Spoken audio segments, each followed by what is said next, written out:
It was a chilly September evening when I heard a knock at my door. I wasn't expecting anyone, so I hesitated before answering.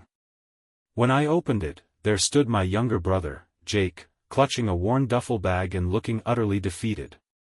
"Hey," he said, his voice rough and barely above a whisper. "Can I come in?" Jake and I hadn't seen each other in nearly 2 years. We'd exchanged a few sporadic texts over that time, mostly surface-level updates, but there was no denying that our relationship had become strained. Growing up, we had been close, but adulthood had pulled us in different directions, his, unfortunately, filled with more trouble than mine. I stepped aside, allowing him into my small apartment. He walked in without hesitation, dropping his bag near the couch and sitting down heavily. "What's going on?" I asked, closing the door behind him. Jake leaned forward, resting his elbows on his knees. He looked exhausted, with dark circles under his eyes and a patchy beard that hinted he hadn't been taking care of himself. "It's complicated," he said after a long pause. I crossed my arms, waiting for him to elaborate, but he didn't. "Jake, you can't just show up out of nowhere and not explain yourself," I said, trying to keep my tone steady. "I know," he replied, rubbing his face with both hands. "I just need a place to crash for a while. A week, tops. I'll get out of your hair after that, I swear." "Why? What happened?" Jake hesitated, his jaw tightening as though he were debating how much to tell me. "Finally," he said, "I was staying with someone, but things didn't work out. It got messy, and I needed to leave." That didn't surprise me. Jake had a history of jumping into unstable relationships. He was the kind of guy who wore his heart on his sleeve, which often left him vulnerable to people who didn't have his best interests at heart. "What kind of messy?" I pressed. Jake shook his head. "I don't want to dump all my problems on you. Can we just leave it at that for now?" I stared at him for a moment, torn between frustration and concern. Jake and I had drifted apart for good reason. He had a knack for getting himself into trouble and dragging others down with him. But he was still my brother. "Fine," I said finally. "You can stay. But I'm going to need more than vague answers at some point. If you're in some kind of trouble." "I'll figure it out," he interrupted quickly. "Thanks for letting me crash here. I mean it." Jake's gratitude sounded sincere, but there was an edge to his tone that made me uneasy. I decided not to push him further, for now. The first few days of having Jake in my apartment were awkward. He spent most of his time on the couch, scrolling through his phone or watching TV. He didn't talk much, and when he did, his answers were short and evasive. I tried to give him space, but it was hard not to feel like a stranger in my own home. At night, I'd hear him pacing in the living room or talking quietly on his phone. The conversations were brief, and I couldn't make out what he was saying, but the tension in his voice was unmistakable. One evening, I came home from work to find Jake cleaning the kitchen. It was such an unusual sight that I stopped in my tracks, unsure if I was in the right apartment. "Figured I'd pitch in," he said without looking up. "Thanks," I said cautiously, setting my bag down. "How was your day?" "Fine," he replied quickly, moving to wipe down the counters. I wanted to ask what he'd been up to, but before I could, his phone buzzed. He glanced at the screen, and his expression darkened. Without a word, he walked into the bathroom and closed the door behind him. That night, as we ate dinner, I decided to confront him. "Jake, I need you to level with me," I said, putting down my fork. "What's really going on?" He didn't look up. "I told you, it's nothing you need to worry about." "That's not good enough," I said firmly.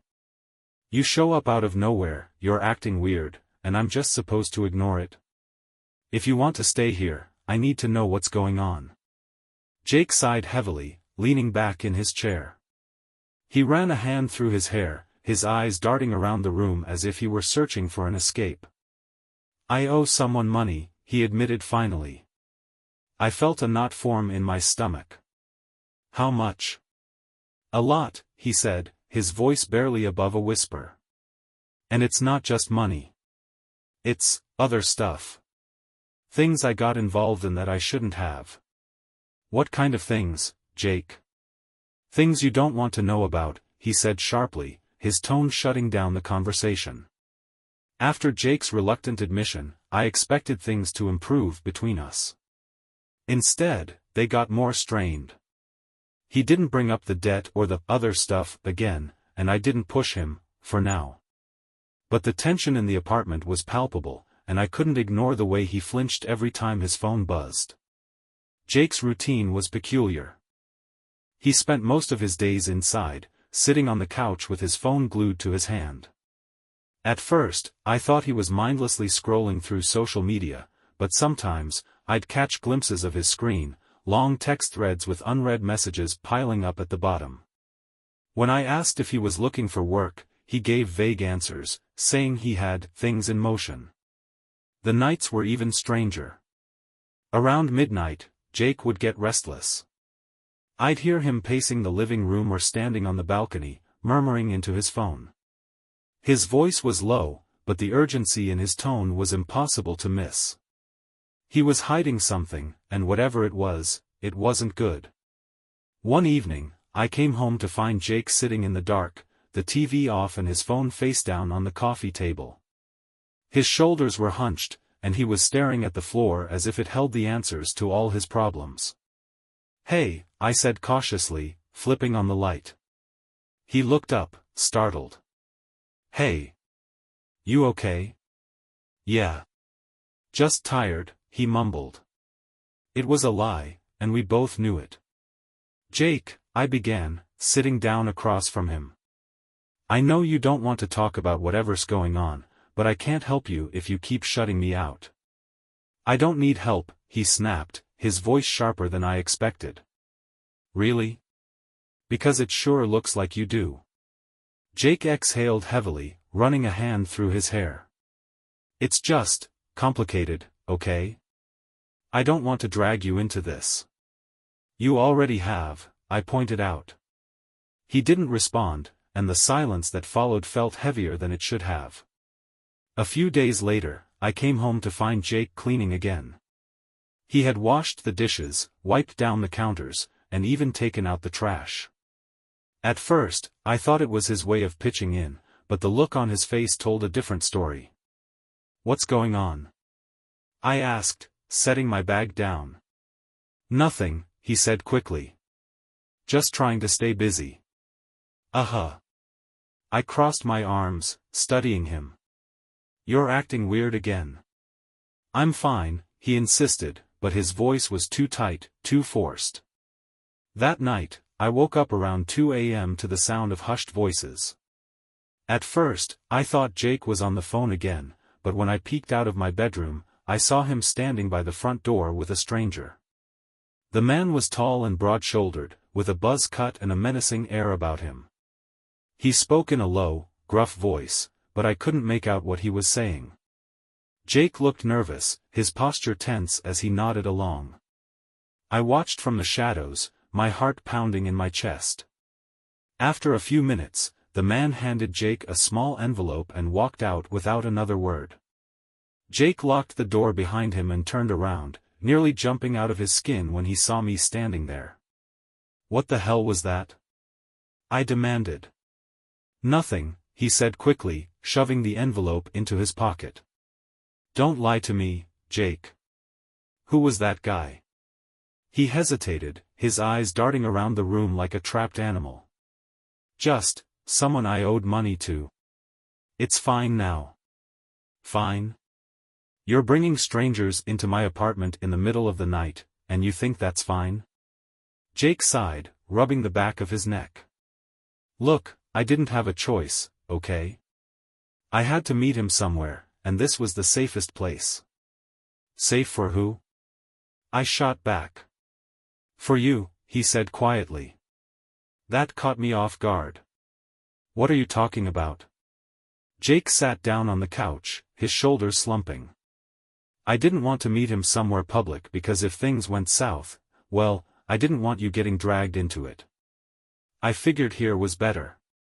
At least I could control the situation. Control? I repeated, incredulous.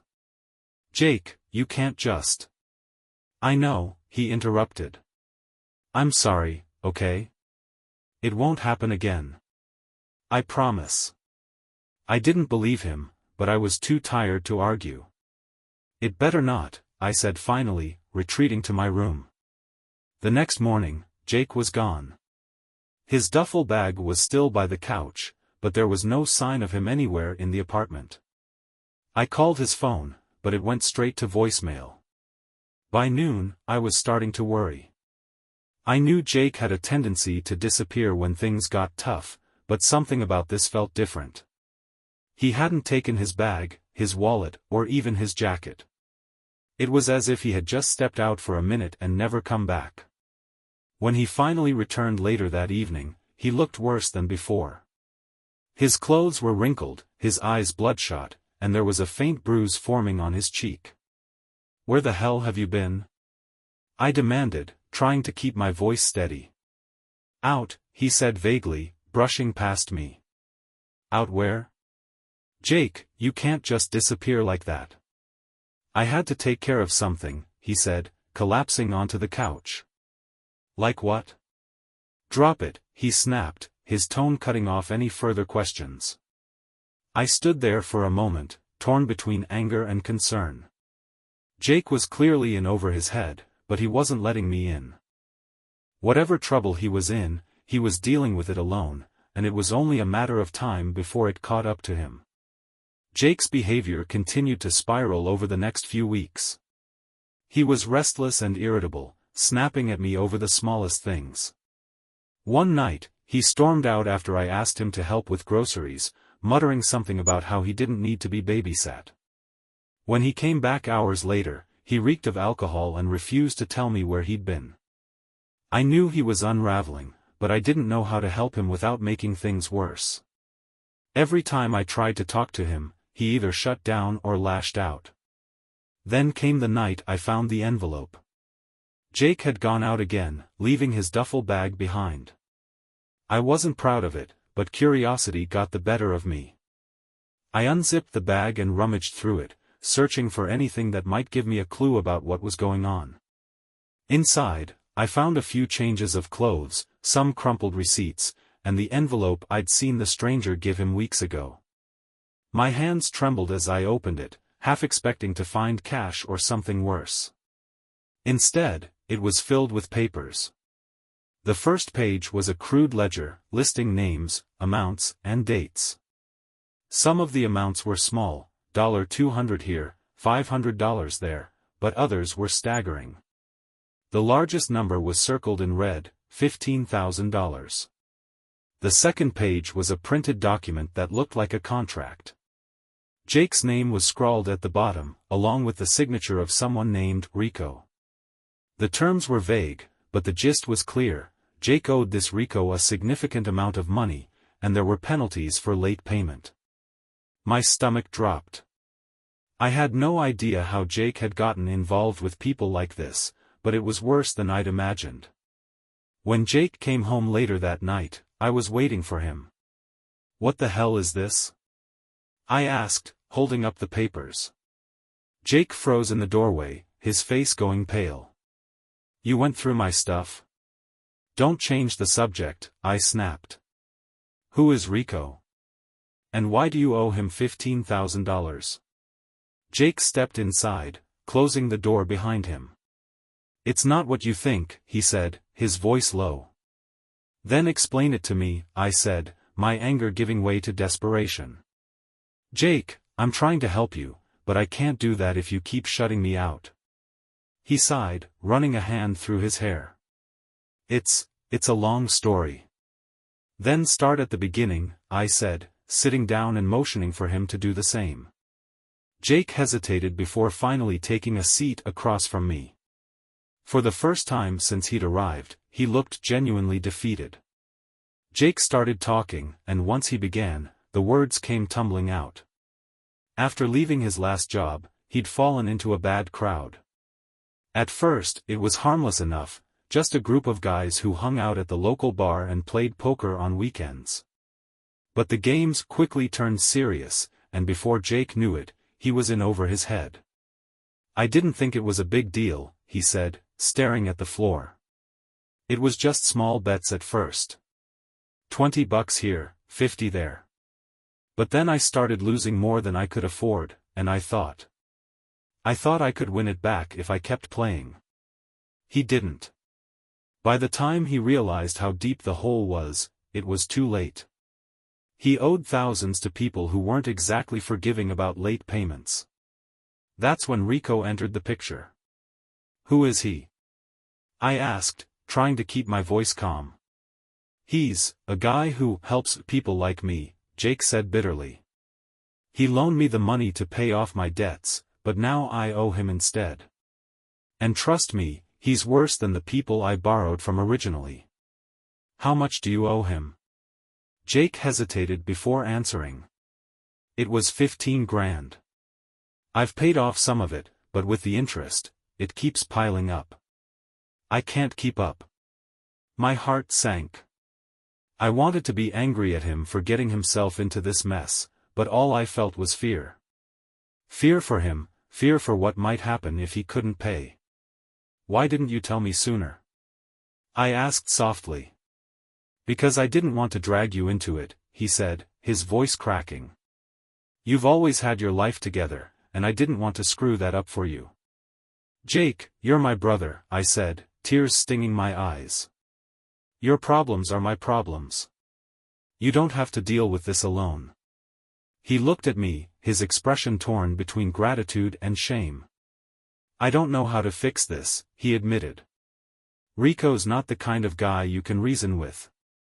He wants his money, and if I don't pay him soon." He didn't finish the sentence, but he didn't have to. The implications were clear. For the first time in weeks, Jake let me in.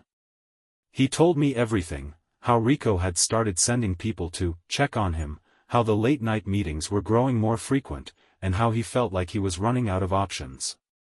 "I'm scared," he admitted. "I've never been this scared in my life." His vulnerability hit me like a punch to the gut. Jake had always been the reckless one, the one who acted first and thought later. Seeing him like this, broken, terrified, was almost too much to bear. "We'll figure this out," I said, more to convince myself than him. "There has to be a way." Jake looked skeptical, but he didn't argue. For the first time since he'd arrived, I felt like we were finally on the same team. The next morning, I woke up early and found Jake already sitting at the kitchen table, staring blankly at a cup of coffee. He looked like he hadn't slept. "I've been thinking," he said quietly as I sat down across from him. "I don't want you to get involved in this. It's my mess, and I need to clean it up." "Jake, we talked about this," I said firmly. "You're not doing this alone." He shook his head, a bitter smile tugging at the corners of his mouth. "You don't get it. These people, they're dangerous. If they think you're trying to help me, they might come after you, too." I wanted to argue, to tell him that we'd figure out a way to handle this together, but deep down, I knew he wasn't wrong. The stakes were higher than either of us could fully grasp, and the thought of being dragged into Jake's world was terrifying. "Then let me help you find a way out," I said. "We'll figure out a payment plan or something." Jake laughed dryly. "A payment plan? These guys don't do payment plans. They do threats and violence. They're not exactly the IRS." His words sent a chill down my spine, but I refused to back down. "What about going to the police?" Jake's expression darkened. "Are you kidding? If I rat on them, I'm as good as dead." The finality in his tone left no room for debate. The fear in his eyes told me everything I needed to know. This wasn't a situation where the law could protect him. The next few days were tense. Jake spent most of his time pacing the apartment, trying to come up with a plan. I could see the weight of his decisions pressing down on him, but every time I asked if there was anything I could do, he brushed me off. One evening, he disappeared again, leaving without a word. I stayed up late waiting for him, my anxiety growing with each passing hour. When he finally returned, it was well past midnight, and his face was pale and drawn. "Where were you?" I asked, trying to keep the panic out of my voice. "Meeting with Rico," he said flatly. My stomach churned. "And?" Jake dropped onto the couch, rubbing his temples. "He gave me an ultimatum. Either I pay him the full amount by the end of the month, or, well, you can guess the rest." "How much do you have right now?" "Not enough," he admitted. "I've been scraping together what I can, but it's nowhere close to 15 grand. I sat down beside him, my mind racing. "What if we sell some stuff? Your car, my laptop, anything we can get cash for." Jake shook his head. "My car's not worth much, and I'm not letting you sell your stuff. You've already done enough for me." "Jake." "No," he said firmly. "I appreciate it, but this is my problem. I'm not dragging you down with me." His resolve only made me more determined. I couldn't sit by and watch my brother self-destruct, no matter how much he insisted on handling things alone. The next morning, I started making phone calls. I reached out to a few friends, explaining that I needed to borrow money for a family emergency. It wasn't the whole truth, but I couldn't bring myself to tell them the full story. Most of them couldn't help, but one, my old college roommate, Sarah, offered to lend me $2,000. It wasn't much, but it was a start. When I handed the cash to Jake that evening, he looked at me like I'd handed him a grenade. "Where did you get this?" he asked, his voice tight. "I borrowed it," I said simply. Jake shook his head, shoving the money back toward me. "No. I'm not taking this." "Yes, you are," I said firmly. "It's not enough to fix everything, but it'll help. And we'll figure out the rest together." "Stop saying we," he snapped. "This isn't your fight." "It is now," I said, my voice shaking. "You're my brother, Jake. I'm not just going to stand by and watch you get hurt." Jake stared at me for a long moment, his jaw clenched. Finally, he sighed and took the money, tucking it into his bag. "You're stubborn, you know that?" "Runs in the family," I said with a weak smile. Despite the small victory, the situation continued to escalate. Rico's goons started showing up more frequently, pounding on the door at odd hours and leaving cryptic threats. Each visit left Jake more on edge, and his nerves were starting to fray. One night, I came home to find Jake sitting on the couch with a bottle of whiskey. He was already halfway through it, his eyes glassy and unfocused. "This isn't helping," I said, taking the bottle from him. "Nothing's helping," he muttered, slumping back against the cushions.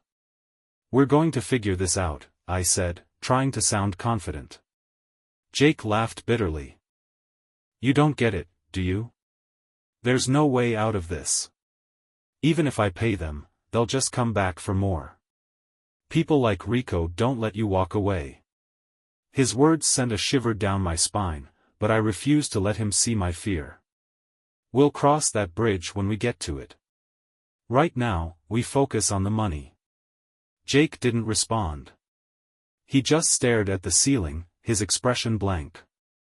The next day, I got a call from Sarah. She'd spoken to a friend who might be willing to lend more money, but there was a catch: they wanted collateral. "Do you have anything valuable you can offer?" Sarah asked. I thought about it, my mind racing.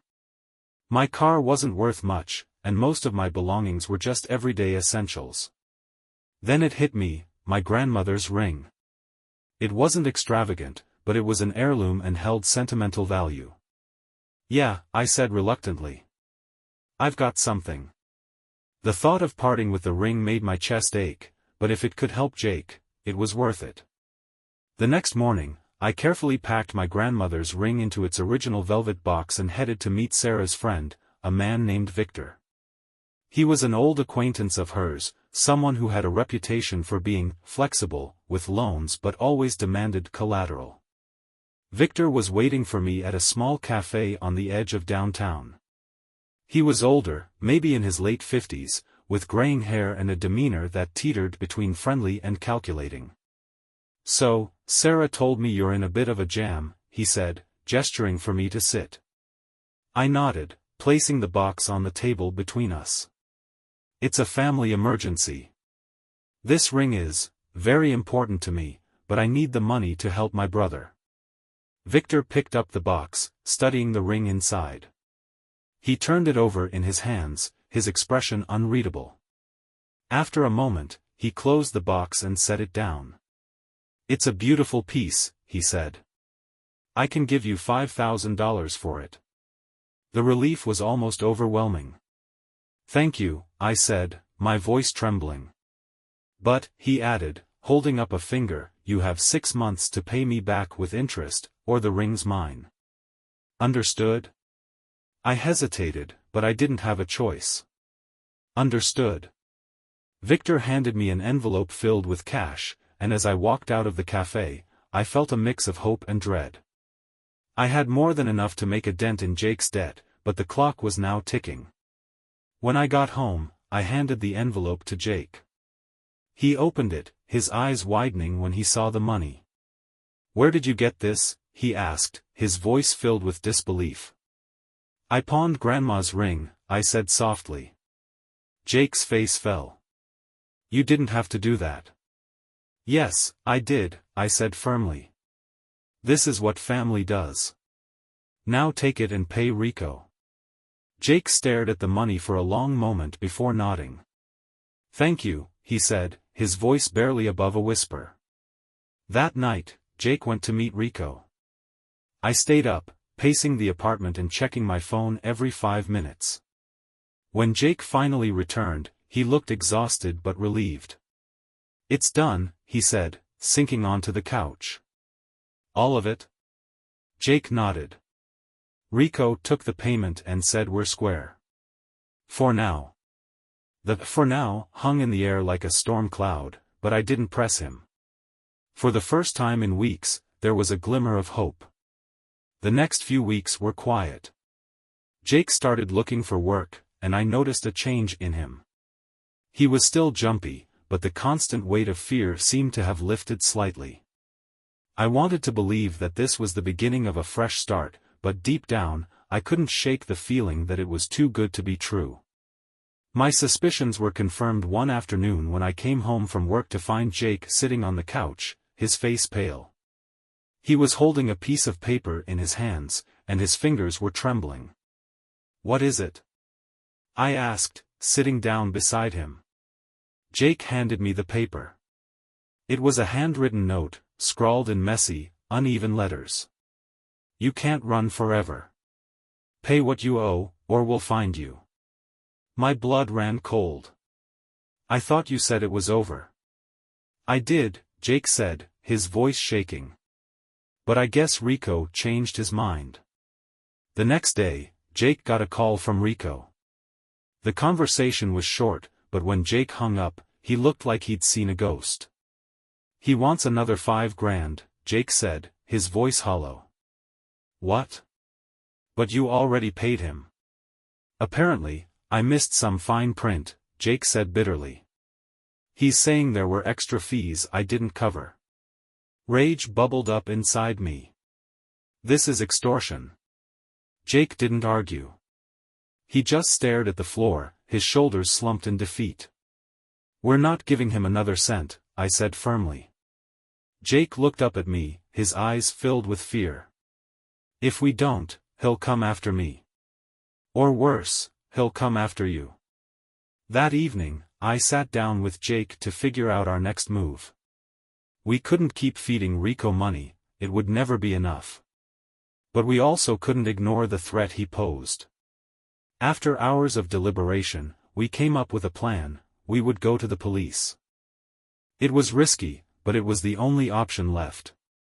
The next morning, we met with a detective at the local precinct. Jake laid everything on the table, from the gambling debts to Rico's threats. The detective listened carefully, nodding as Jake spoke. "We've been keeping an eye on Rico for a while," the detective said. "He's part of a larger operation we're trying to bring down. Your testimony could help us." Jake hesitated. "What happens if I cooperate?" "We'll provide protection," the detective said. "But you'll need to be prepared for things to get messy. Rico won't take this lightly." Jake agreed to cooperate, and over the next few weeks, he worked closely with the police to provide information about Rico's operation. It wasn't easy, every day was filled with tension and fear, but knowing that Rico might finally face justice gave us both a sense of purpose. Eventually, Rico was arrested, along with several members of his crew. The police assured us that Jake's role in the case would remain confidential, but we couldn't take any chances. Jake decided to leave town, starting fresh in a new city under a new name. Saying goodbye was one of the hardest things I've ever done, but I knew it was the right choice. As for me, I managed to get Grandma's ring back, though the financial strain lingered for months. Despite everything, I don't regret helping Jake. He's my brother, and I'd do it all over again if it meant giving him a chance to rebuild his life.